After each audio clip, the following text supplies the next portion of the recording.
Followers से गुजारिश करूंगा कि आप बीसी न्यूज इंडिया को लाइक करें, सब्सक्राइब करें, उससे जुड़े और शेख जुबैर की ताकत बने बीसी न्यूज इंडिया। देखिए, जमात इस्लामी महिला विभाग और सद्भावना मंच की जो महिलाएं हैं उन्होंने आज मेमोरेंडम दिया मैडम को, और इसका जो मुद्दा था वो महिलाओं की सुरक्षा के ताल्लुक से था। क्योंकि आज जो हम देख रहे हैं कोलकाता में जो कुछ हुआ दुष्कर्म, एक लेडी महिला ट्रेनर के साथ में, डॉक्टर है वो, उनके साथ में जो दुष्कर्म हुआ वो बहुत ज्यादा इंसानियत को हिला देने वाला दुष्कर्म था। तो हमने ये जो मेमोरेंडम दिए है, हमारी मांग ये है सरकार से कि ऐसे जो व्यक्ति है, जो आरोपी है, उनके ऊपर फास्ट ट्रैक अदालत में जो है कार्रवाई की जाए और उनको कड़ी से कड़ी सजा दी जाए। पवित्र कुरान में इसकी सजा जो है वो पत्थर से संसार करने की है। तो हम चाहते हैं कि चौराहे पे लाकर ऐसे लोगों को सजा दी जाए ताकि दूसरे लोग ये काम ना कर सके। इसी तरह आप देखिए, बदलापुर में 3-4 साल की बच्ची के साथ में यौन शोषण किया गया और वहीं के कर्मचारी ने किया, और पुलिस जो है 12 घंटे तक एफआईआर नहीं लिखती है। तो ऐसे पुलिस अधिकारियों पे भी जो है वो कार्रवाई होनी चाहिए उनके ऊपर भी, कि वो इस तरह की हरकत कर रहे हैं। तो हमारा सरकार से मांग ये है कि हम जो है महिला है, हमको सुरक्षित होना चाहिए। आज जो है आप देखिए, महिलाएं जो अपने कार्य क्षेत्र में सुरक्षित नहीं है, बच्चे स्कूलों में सुरक्षित नहीं है, वहाँ पे सीसीटीवी कैमरेस लगाए जाए ताकि हमारे बच्चे जो है सुरक्षित हो जाए।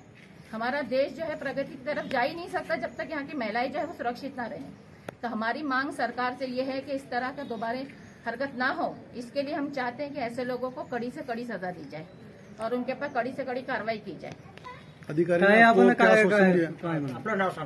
महाराष्ट्राच्या प्रतिमेला काळीमा फासणारी ही जी घटना, सर्व माणुसकीला काळीमा फासणारी ही जी घटना घडलेली आहे कोलकाता मेडिकल कॉलेज मधली, गव्हर्नमेंट मेडिकल कॉलेज मधली, जसं की मॅडमने सांगितलं की महिलांच्या प्रगतीसाठी जर त्यांची सुरक्षितता अत्यंत महत्वाची असते आणि जर महिला सुरक्षित नसतील तर मग आपला देश कुठल्या परिस्थितीत प्रगती करू शकेल हे मला कळत नाहीये। आणि त्यासाठी जर नोटबंदीचा निर्णय एका रात्रीमध्ये होऊ शकतो, तर अशा पद्धतीच्या अशा कार्य करणाऱ्या, माणुसकीला काळीमा फासणाऱ्या अशा निर्दयी लोकांचा निर्णय लागण्यासाठी एका रात्रीमध्ये का निर्णय होऊ शकत नाही? जर अशा पद्धतीचे निर्णय आपण फास्ट ट्रॅक कोर्टच्या माध्यमातून घेतले तर पुन्हा कुठलाही विकृत बुद्धी असे कार्य करण्याची आणि अशा पद्धतीने वागण्याची हिंमत करू शकणार नाही। तर आमचं सरकारला हेच सांगणं आहे।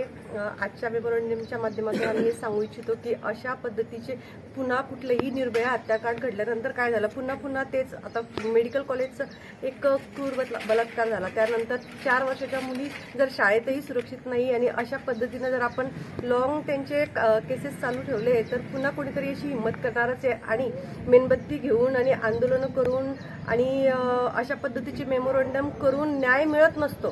त्यासाठी काहीतरी एक स्ट्रॉंग आणि स्ट्रिक्ट ऍक्शन घेणं फार अत्यंत गरजेचं आहे मला असं। कशा प्रकारचं ऍक्शन घ्यायला? जर नोटबंदीचा कायदा एका रात्रीत लागू होऊ शकतो तर अशा विकृत बुद्धींना एका रात्रीमध्ये फाशी का नाही देऊ शकत, जेणेकरून दुसऱ्यांदा कोणी हिंमत नाही करणार?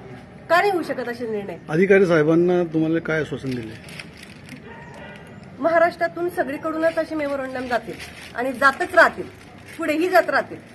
त्यांचं अधिकारी काय करतील, हे मेमोरेंडम पुढच्या टेबलवर देतील आणि ते पुढच्या टेबलवर देतील। असे किती मेमोरेंडम द्यायचे? ऍक्शन कधी होणार? बेटा